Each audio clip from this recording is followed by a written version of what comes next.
We now have a player that has played in NBA basketball games trying to come back to college. Could we be seeing G League players at an ACC team near you? Let's talk about it. You're talking ball with the ACC Squad.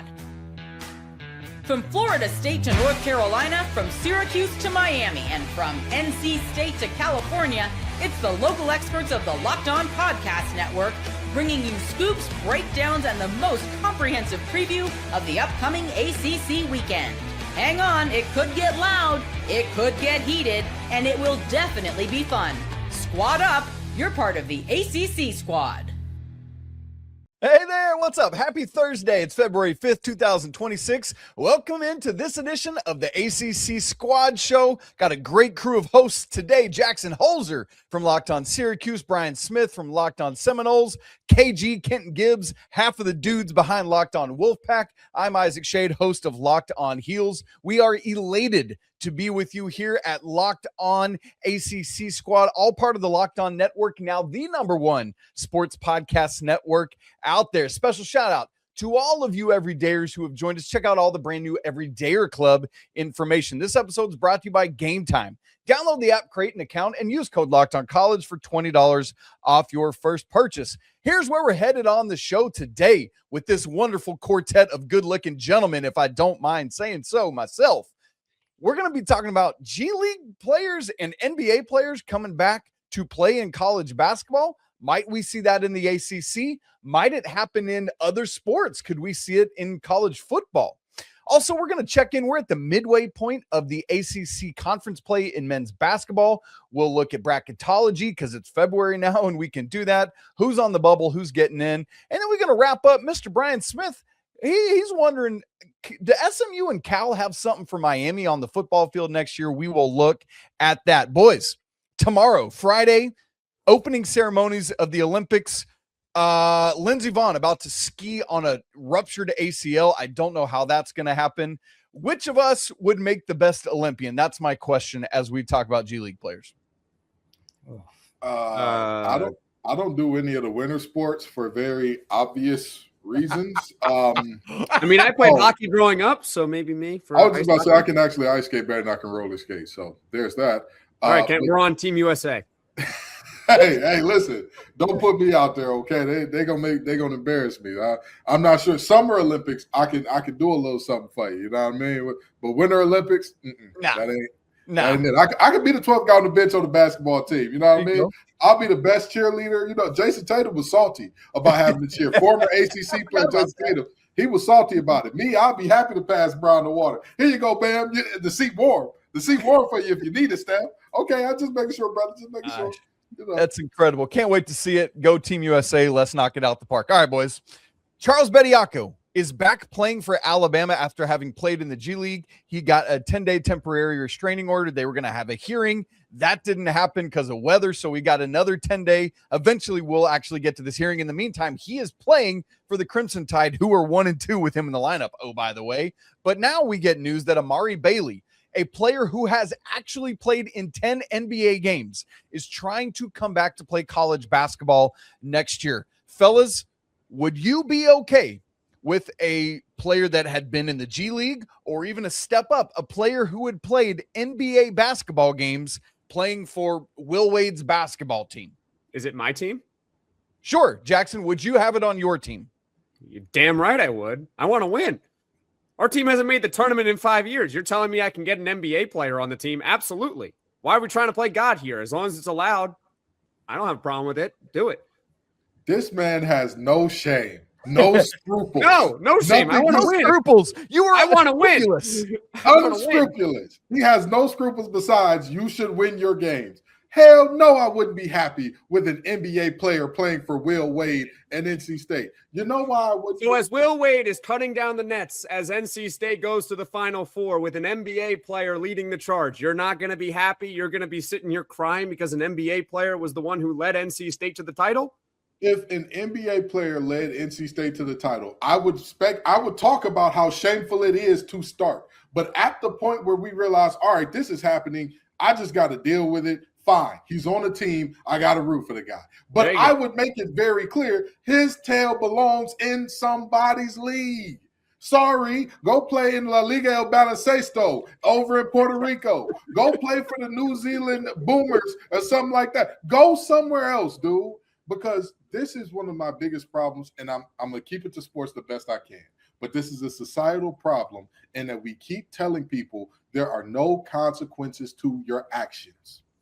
The reason that everything was supposed to be the way it was, and that if you enter your name in the draft, it is called foregoing your eligibility. You have the option there, but you take something else.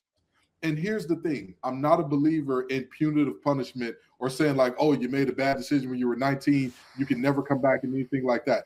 However, there has to be some sort of stakes to making those types of decisions. And this isn't just me saying like, oh, well, this is because the NCAA wants it that way. No, I believe that everybody at some level should have to answer to and hold account to, I've made a big decision. I have to deal with how it goes. And this is one of those things where if we're allowing pro players to come back 3-4 years later, we're never going to get all of the things that we have with rampant free agency, basically year-to-year free agency of all the best players in college football and basketball. We'll never get it under control if we can't even get this aspect that is by far one of the worst out of the way, which has already been decided on 1 billion times.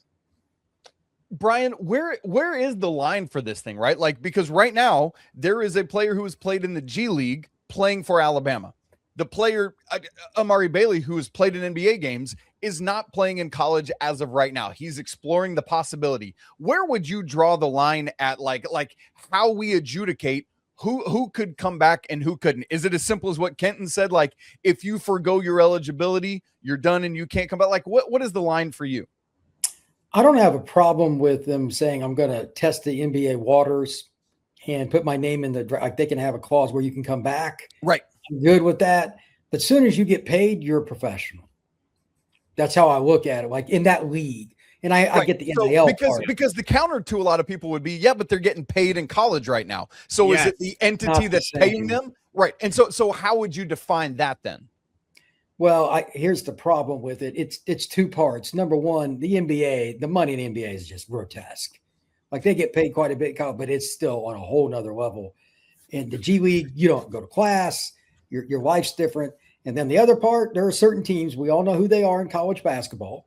One host here who lives in the state of Missouri, I won't mention his name, covers that team. They're willing to go a little extra to get some of those players. I have a feeling if this gets opened up, it'll be even more one-sided on the haves and have-nots. Let's just go get an NBA player. We need a wing forward. But my question is, where does it stop, right? Like, that's my biggest question. I know what just happened in my home state of Michigan?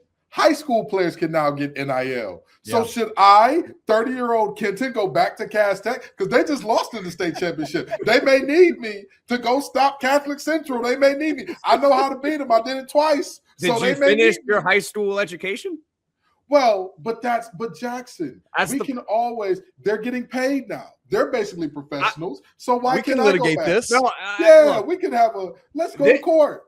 This stuff, it may be unprecedented for basketball. And if it drags into football, when you got NFL, I think that it's a certainty that that's going to happen at some point, guaranteed.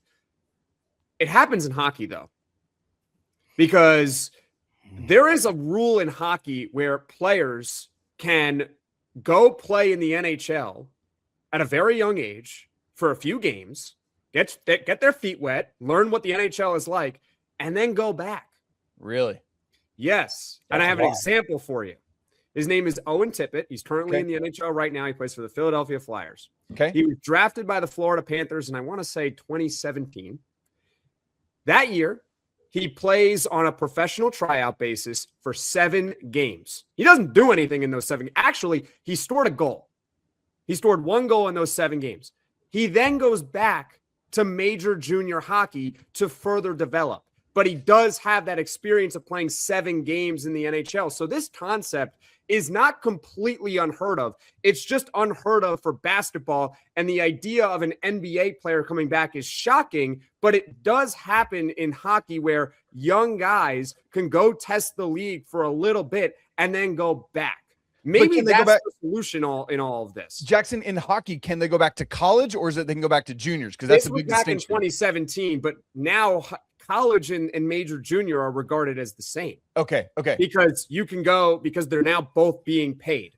So you can go from one league to the other, whereas back then you actually couldn't. At that point, major junior was considered a professional league because they were paid in that league. So it could be different now, but I know that it did exist in hockey, and I do wonder if it still exists, but it's not an unheard of concept for a player who's 17, 18, 19 years old to go play at the highest league professionally ever for a few games and then go back to a junior league where you're not playing against NHL or NBA or whatever players anymore. All right, Don't worry KG, about it, Jackson just opened this can of worms. Yeah. Right now, we're only seeing it on the basketball side of things. Is there a world where this extends to the gridiron? Do you see that happening if we continue down this slippery slope? Oh, it's about to extend as soon as we end this show. I got Coach Rushing's number. I'm about to call him and I'm ask going to him. call Fran Listen, Brown right now and see I if he wants to know- sign some NFL players. I know that I have the sack record at Cass Tech, but I need to extend it out a little bit longer. Since they paying folks now, I want to get paid to play again. 30-year-old out there beating up on 14 to 18-year-olds, who would love it? No, but in all seriousness, is there a world where this extends to football? Absolutely. And here's the thing, Jackson. With all due respect to hockey and everything that they have going on, it is an extremely violent sport, and I acknowledge that, and the risks there are very present. Like that's not something that is I'm going to ignore. However, it is not as publicized. What's the college hockey version of the Naismith Award? What's the college hockey version of the Heisman? It's not as publicized, but it does happen. So I'm trying to point out is that while it sounds nuts, it's just a concept that college basketball, like we don't understand it because we've never seen it before. But I have seen it before in hockey where an 18-year-old is going to play 7 games in the NHL, and then he's going back to play major junior, which is the equivalent of playing college, because it's just a tryout. That's all it is. I think in the case of Bailey, didn't he play like 3 or 4 years ago At UCLA? Yeah. Yeah. That to me is a little bit more, that is more egregious Because he predated. because he played 3 years away from. No. He only played 1 year in I was college. about to say, No, but don't he play only. with a coach. When did that year occur? 23, 24. Oh, come on. Now he's played. So he's been 2 years No, out. no. That's That insane. season. Yeah. Yeah, that's what I'm trying to say. That's more insane to me. The fact that it's been 2 years since you've played college basketball. If you were to do it honestly in the same year, I would be more okay with it because I think it's just a way to try out and then come back. But that's the thing. In football, when you see this, it's going to be bad because when you think about the math of college football and you think about the math of the NFL, the math doesn't math for there to be spots for all these guys. Everybody was making fun of Trinidad Chambliss for trying to come back and all that. And I'm like, he's just the first of what we're going to see a very big wave of. We're going to see a bunch of him, a bunch of TJ Finleys, a bunch of people who are praying and hoping and wishing, just give me one more year somewhere. I know I can get another year somewhere to not only play the game at a high level, but to get paid to play the game at a high level, because after this, I'm going to have to go learn enterprise rental car. That's what I'm avoiding right now. And here's the thing. I'm not mad at that, right? I would be lying to you if I said that, if I was healthy enough and everything, I just didn't have the ability to go to the league. I wouldn't have taken extra years in college. I'm not going to lie to y'all like that. However, this it gets to a point where, we can say, oh, well, college football lost this, that, and the third out of its deal and out of what makes it college. But how do we do it? How do we functionally say this is still college football when we have free agency, when we have pros coming back, when we have all of these things in terms of basically players becoming millionaires overnight, and where conferences are across the country to where we know academically, how do you deal with the rigor of Stanford while having to play 3 games on the East Coast in the middle of your season at minimum? How do you do that? So you're looking at a very different situation to where this is unrecognizable to anything that we have ever learned about college sports. And at this point, again, like I always say, everybody needs to sit down and do a little collective bargaining, because at this point, if you allow pros back, just call them pros. Just call it, hey, This is something in between pro and high school. It's semi-pro, but this ain't college sports anymore. There you go.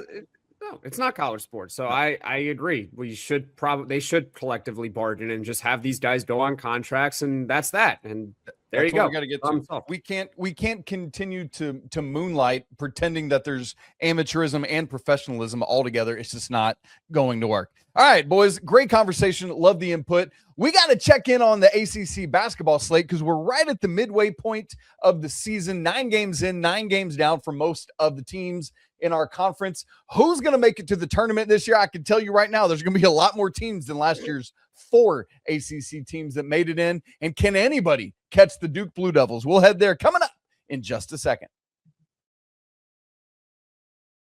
I'm Clea Butler, host of Locked On Women's Basketball, and this is Mazda's Women's Basketball Snapshot, celebrating the work no highlight reel can ever capture.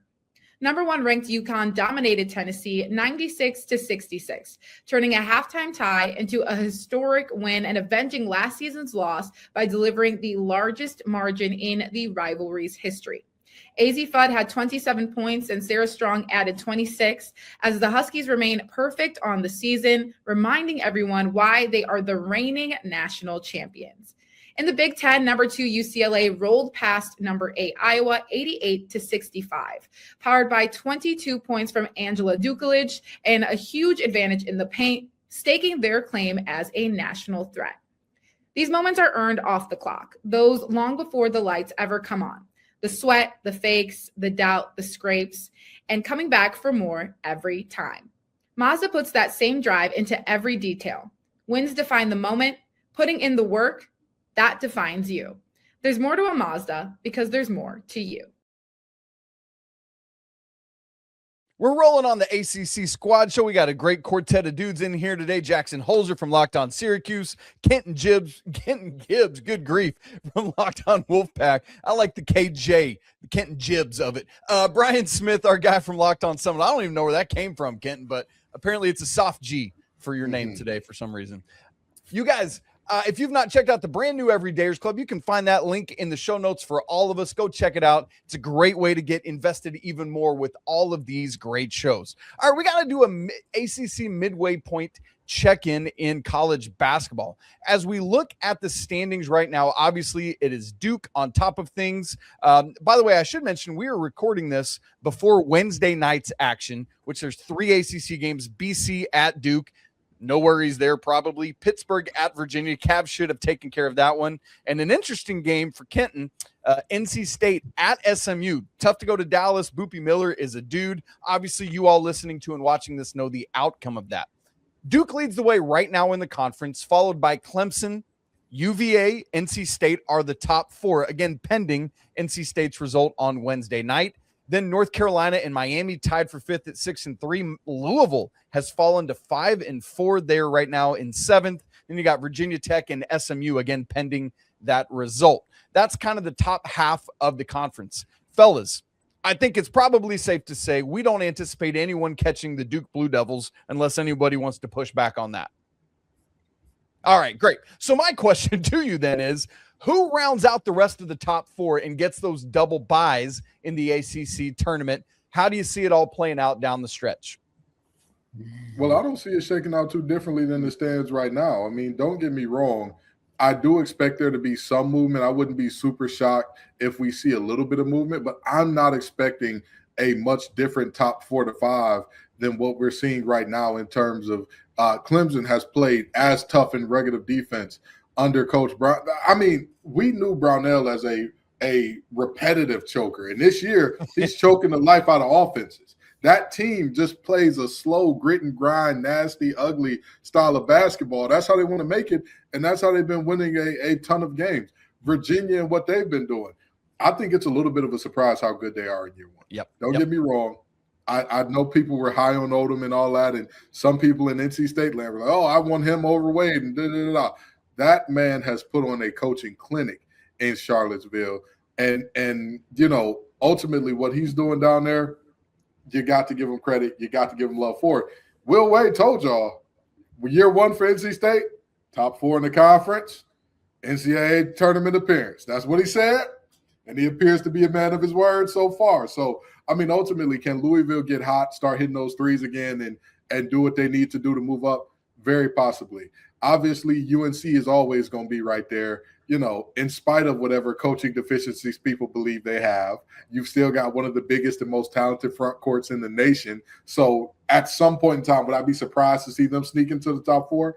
Not really, but I don't see a ton of movement happening in that top 6 or 7 teams. I'd be shocked if there was anybody outside of that group to jump in. And I'd also be shocked if there was anybody outside that group or in that group that dropped completely off the radar. In terms of come the last week and a half of the season, they're not playing for a double bye.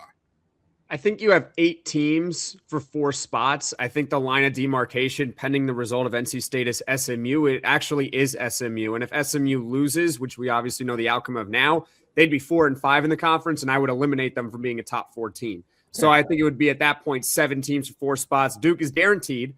They are no doubt going to finish top 4. I think Carolina is going to get screwed. Not in the sense that they deserve better, but because Carolina has to play Duke twice. And so if Carolina slips up in both of those matchups, they're stuck now at 5 losses, and I think they would pretty much have to run the table from then on out in order to finish top 4. So it's tricky. I mean, can Louisville get hot? Couldn't happen to a better program, Jackson. Couldn't happen to a better program. Shucky darns. It's not going to be Syracuse, I'll tell you that much. They stink. By the way, it's not going to be Syracuse, not going to be Florida State, Brian. We both hit it, Brian. What you got, Smith? Now. The bigger game for Carolina is not Duke. It's 3 days later against Miami. They absolutely have to win that game if they want to finish and they're going to make the tournament. I'm not saying about tournament. Yeah, sure. But top 4 double bye, yeah. It's just the thing with North Carolina is that, I mean, Isaac, you don't want to believe that they're going to lose to Duke twice. And who knows? Maybe they beat Duke once. Maybe they beat Duke twice. You never really know with that rivalry. Sure. You never know with that rivalry. But Duke, at least for now, has shown to be a better team than Carolina this season. So if we assume that Duke is going to beat them twice, they're going to have to pretty much run the table with the rest of their regular season in order to finish top 4. Well, and here's the problem. 6 losses is enough to be top 4 in the conference? It really depends what everybody else does. North Carolina's problem, to y'all's point, is that they lost 3 games, of which maybe they only should have lost 1. They lost at SMU and at both California teams. Per ESPN Analytics, the schedule the rest of the way, Carolina's is the toughest in the ACC, followed by NC State as the second toughest. And so, Kenton, you and I both got work to do, brother, to get this done. And that's why, there's just 1 game between State and Carolina this year. That's in Raleigh. There's just 1 game between Miami and Carolina. That's down in Miami. And so I think you guys are right. Carolina's got a lot of work ahead of them if they want to crack that top 4. So it feels like Duke, man, really Clemson. I'm right with you, KG. Clemson just cruising along, Virginia as well. And really it might be, I know, Jackson, you said 7 or 8 teams for 4 spots. It might be 3 or 4 teams for 1 spot in that 4th. It could be. No, it could absolutely be, but you have to also account for, is Clemson they all going to play each other? They're all going to play each other, and who knows? Maybe Clemson goes on loses 3 out of 4 in a random stretch, or maybe Virginia has a couple of bad losses. I'm not saying those teams are bad. It's just that the one team that you really feel confident is not going to fall out of the top 4 is Duke. That's it. That's the only team. I agree. I can agree. And then every 100%. Other team, you still have to play, and I think Clemson's going to be able to seal the deal and be top 4. I have a feeling that Virginia's going to be top 4 too, but I'm not going to stamp it right now on February 3rd at the time of this recording and say, yep, we already got 3 spots. We're only playing for 1 more. I think what Lucas has done down in Miami has been fantastic so far, but it feels like they're falling back down to earth, right? Yep. They're just not a deep team. They and have that's what I'm saying. Players, but they don't have much outside of a 4 or 5 guys. Exactly. Now that the tape is out and their bodies are starting to wear down during the season, you've got a situation where after that massive winning streak to start conference play, they've dropped 3 of their last 5 against teams that you would objectively look at and say, that's not a tournament team. What's going on there? So Cal last weekend. Yeah, exactly. Cal, excuse me, not at Cal. Yeah. And I believe they lost to Stanford as well. Or no, it was Florida Florida State. Home to Florida State. Yeah, they lost to Florida State. A Florida State team that NC State beat by 40. Hung a 50 ball on them boys damn near. So ultimately, I think they're falling back down to earth a little bit. That's why I don't really consider them as serious players in this conversation. But the rest of the group, I do think, who would be surprised by Kelsey's crew getting it together? Who would be shocked by that? Not me, right? No. Who Especially would be with Michael shocked? Brown now back. Who would be shocked if Caleb Wilson goes on to continue his freshman of the year campaign and actually leads that team to being in the top 4? Who would be shocked if the anti-Josh Allen and Darian Williams continues to close out games even when he's been terrible for the rest of the game? But you give him the ball, fourth quarter, 3 minutes or less, he's like, oh, I'm LeBron James, guys. Did you know you have LeBron James on your team? And he does what he wants to do. So ultimately, you have a lot of really good teams in this glut, but there are a few that are like, they're in the rankings, but you're not really, SMU is a prime example. Boopy can score. They can score. None of the boys can shuffle the puppies. They've got no rim protection. Where do they get a stop?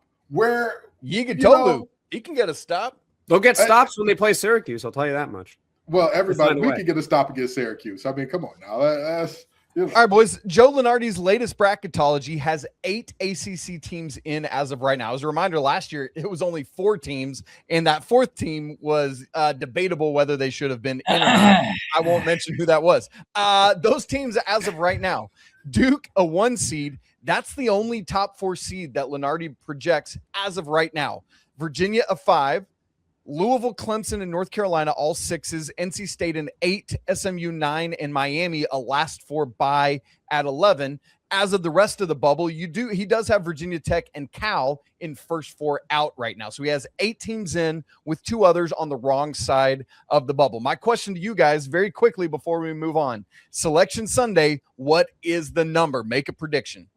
Oh, no. I won't make you predict. Let's go over under 7.5. Over.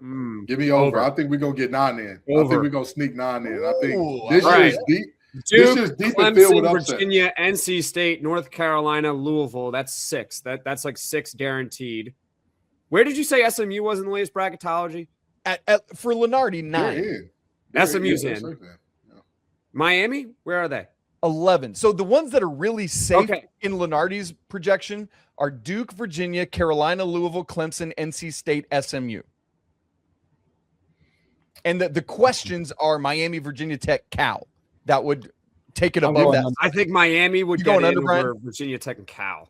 I don't trust Miami's depth. Virginia Tech, I'm telling you, it's been too many great upsets this year for me to not believe that there's going to be a couple more teams on the bubble that you just look up like, Syracuse. No, stop it, Jackson. Stop it. Y'all boys ain't even on the NIT bubble. Knock that off. They're not on the NIT bubble. Hey, look, Kai and Anthony's dad has some eligibility. Get him on the floor. I don't think he could thrive in this offense. All right, guys, we got to keep moving. We got to keep the train moving here. Good stuff. We'll see if we are right with our over-under projections here in just a little bit. My man Brian Smith is wondering, could SMU and Cal be battling to wind up playing Miami in the 2026 ACC championship game? I want to get his thoughts about that, and we'll all react to it coming up in just a second. Right after I tell you about our friends at Indeed. Look, hiring is not just about finding someone willing to take your job. It's about finding the right person with the right background who can actually help your business move forward. And if you want candidates who match what you're looking for, Indeed Sponsored Jobs is the move for you. Because instead of hoping the right person just stumbles across your post, Indeed helps you match with quality candidates by boosting your job listing to the people who fit your specific criteria, like skills, certifications, and location. If I was hiring, I wouldn't want just somebody who could fit because it was like, all right, you can help. Sure. No, I'd want someone with real experience and real connection who could jump right in. And that's what I like about Indeed. You can get specific and you can target exactly what you need. And with sponsored jobs, your post gets seen by candidates who are actually a fit. So if you're hiring, spend less time searching and more time interviewing candidates who check all your boxes with Indeed Sponsored Jobs. Listeners of ACC Squad Show, you get a $75 sponsored job credit to help get your job the premium status it deserves at Indeed.com/podcast. Again, that's Indeed.com/podcast. Terms and conditions apply. Hiring? Do it the right way with Indeed. This episode's also brought to you by Game Time. Y'all, there's nothing like being in an NBA arena. The crowd, the energy, the moment. Trade deadline going on right now. It's crazy. New players, new places. Getting tickets, though, man, that part hasn't always been so simple. And that's why Game Time exists. It's the go-to app for scoring fast tickets without the hassle. It puts the advantage back where it belongs with you, the fans. You can pull up your app, pick up an upcoming NBA game, and have tickets locked in within minutes. I also love that you get all-in prices up front. So you're like, oh man, how much is this going to jump at checkout? No, you don't have to worry about that. We talked about Duke and North Carolina earlier in the show. First meeting between those rivals coming up this weekend. Tickets are a little steep. $444 is the get-in price right now. Hey, but watch these tickets as the week goes. It'll get cheaper. So take the guesswork out of buying NBA tickets with Game Time. Download the app, create an account, and use code LOCKEDON for $20 off your first purchase. That's code LOCKEDON for $20 off. Download the Game Time app today, and remember, it's gametime.co, not gametime.com. Check it out today. All right, fellas. I think we all probably expect Miami to be very, very, very good at football again next year. Will they make the NCAA championship game again? I shouldn't call it the NCAA championship game because that ain't what it is. It's a college football playoff championship game. We'll see if they can do that. But the question that my man Brian Smith is pondering, could SMU and Cal be battling to be the opponent in the ACC title game? B, what you got for us, brother? I think Kevin Jennings will be one of the top 3 quarterbacks in the league. I think Rhett Lashley is one of the best coaches. They've proven in their first 2 years in the league that they're one of the top programs, if not the second best. And now Jennings is going to be a third-year starter. They've got some pretty good portal guys coming in. So I think SMU next to Miami is the second most likely team to be in the ACC title game. But don't count out Cal. They got JKS, maybe the most natural passer in college football. And they got a gazillion transfers. I'm sitting here looking at the list right now. It's insane. And they got some guys like Chase Hendricks is one of the top receivers coming in from Ohio. Ian Strong, the big guy for Rutgers, is going across the coast to play. Is like they're going to be explosive. This is going to be interesting. The ACC needs some new blood anyway. It'd be kind of cool to see going down to the last weekend of the regular season, Cal and SMU, like which one gets to play Miami in the ACC title game. That would be really cool because college football needs a few upsets. This would be one of them. Have we learned nothing from last year? Have we learned absolutely nothing? 2 years ago, there was an ACC team that everybody thought like, oh, they're back. They're good now. And they returned their quarterback and they returned 2 top 10 pass rushers and they returned all of this talent. And everybody said, oh, yeah, they're for sure going to be great again. And then they weren't. What tells everybody that Miami is a shoo-in for next year's ACC championship game? I get it in theory. However, we have seen Miami blunder up every year, including this one. When it comes to getting into an ACC championship game, it never works out. I don't know why we have them penciled in, but sure, for the sake of this exercise, if we were to pencil them in, I do think that SMU and Cal are 2 great contenders. They're 2 of the only schools in the league that are returning their quarterbacks. And while Cal has a new head coach and all those transfers, and you don't know what that's going to be, Rhett Lashley has mastered the portal. I think it's fair to say he has mastered that thing. He always gets more than he loses. He figures out how guys should fit in different places. And year in, year out, SMU has been right there. I would be shocked to see a year 3 Kevin Jennings not be there. And to think Kevin Jennings' story started with us saying, maybe Preston Stone and company could upset the apple cart. And he goes and takes Preston Stone's spot. And now Preston Stone was up at Northwestern somewhere. What a crazy world we live in. So ultimately, I do think that SMU is going to be there. I'm just not so sure why we're like, Miami's going to be in the ACC championship game, a place that they haven't been since what? Ja'Cory Harris was walking around those hallways or something like that?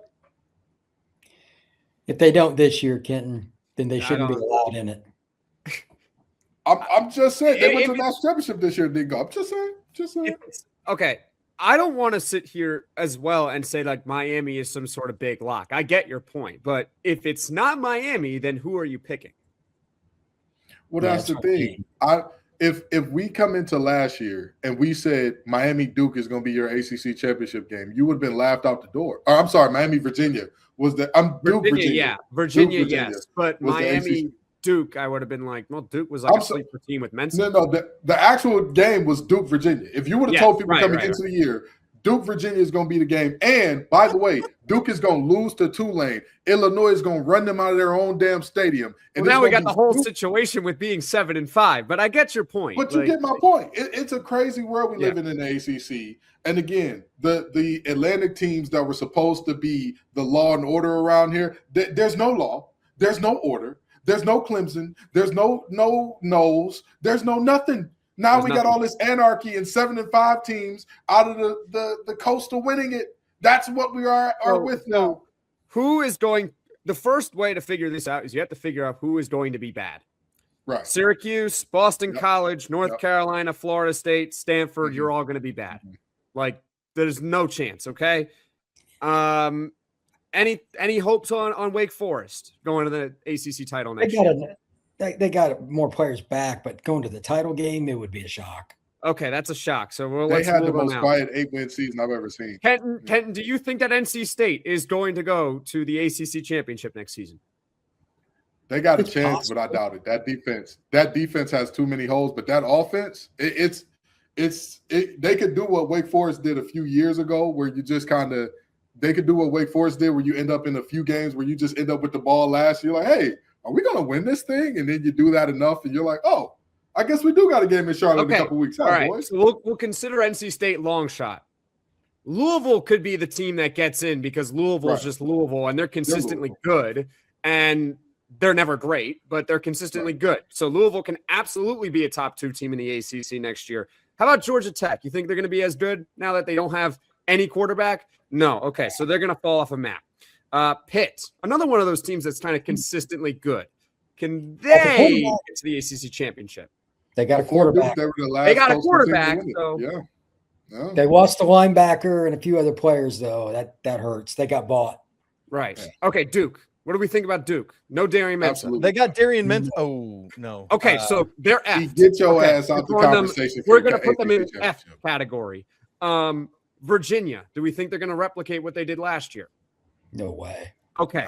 So by my process, what about Notre Dame? Oh wait, no. Clemson. Are we buying Clemson? See, this is the point. If you're not picking Miami, then who are you picking? Because there's about half the ACC you can eliminate right off the bat that you know is not getting to the conference title game, barring a miracle. And then there's like 4 or 5 teams you look at and you say, well, I mean, if everything breaks right, they can go there. I'm not saying that Miami has no shot. I'm saying penciling them in is a bad idea based on what we just saw in terms of penciling in. If you would have told somebody Clemson and Penn State are going to be playing for it all at the end of the year, they would have been like, yeah, that sounds totally believable. By playing for it all, I mean playing for some Franks at the Fenway Bowl. That's what we meant. That's what we meant. Or the Pinstripe Bowl or whatever the hell bowl it was in a baseball stadium. Like it's college football is very mercurial, and we believe that we know, but now more than ever, it's just year to year, ups, downs, waves, and when you're peaking. I know. I'm just saying there's a lot of bad in this conference still. I agree. And I don't know if it's really going to change. And yeah, as long as Miami is probably the most talented team on paper, and they have the best quarterback in the conference. So I'm going to pick them to go to the ACC title game. And as far as the second place, you got SMU, you got Louisville, who's got a chance at it. You mentioned Cal is a sleeper. Clemson maybe is a sleeper now because post-hype Dabo Swinney can turn it around. Sleeper. Who? Yeah. Who's a sleeper? Said post-hype sleeper. Post-hype. Yeah, I listen. Saying Clemson is sleeper in the same sentence feels crazy, but you're right. You're right. Nobody thinks of them anymore as a good team or a good program. It's like so. Here's what I think this exercise is teaching us. 2 things that come to mind for me. Number 1, the ACC feels quite wide open for the taking. Number 2, in this portal era, in this NIL era, it's so insanely impossible to predict anything with any sort of accuracy because of the lack of retention and sameness year to year to year. And if those 2 things do continue to reign true, which I don't see why they wouldn't, as we get to August, it's going to be a fun ACC football season to see who does come out on top of the heap when it's all said and done. I think it's especially harder in the ACC when you don't have the cream of the crop in the conference. You have, we hope it's Miami that could be the crown jewel of the conference, but every other conference, you can sort of predict it. You can go to the SEC and you can say, Well, I know Georgia is going to be good. Every year, Georgia. Every year, Georgia is going to be good. Okay, Alabama. I know they're going to be good every year. I don't know if they're the same, but they're going to be good every single year. You go to the Big Ten. Ohio State is going to be good every single year. Oregon with Dan Lanning is going to be good every single year. We think Indiana is going to be good every single year. We think, right? Crazy. Yeah, I believe then you go to the ACC and you're like, well, who's going to be good every single year? Maybe Miami, but they haven't proven it for long enough, even though they're coming off a national championship appearance. So, I mean, it used to be a team like Florida State. They're done. They're cooked. Clemson used to be that team. I don't know what's going on with them. So, it's an incredibly tough conference to pick just because you don't have the cream of the crop teams in the ACC like you have in other conferences. Well, that's what we're playing on Thursday and Friday nights now to try to get some eyeballs on our show. You know, we up there with Maction now. You know, we got to compete with them for viewers, for crying out loud, because our crown jewels ain't crown jewelry.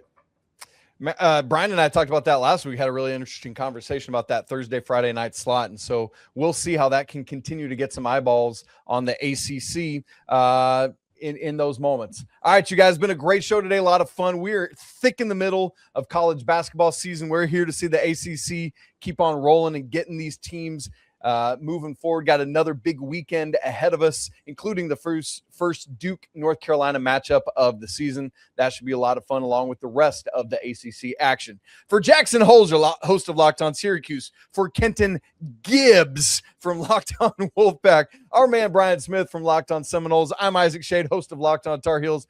It's always great to have you guys here with us. Thanks for making Locked On Network the #1 sports podcast network. Thanks for being with us here on the ACC Squad Show. And until next week, peace out.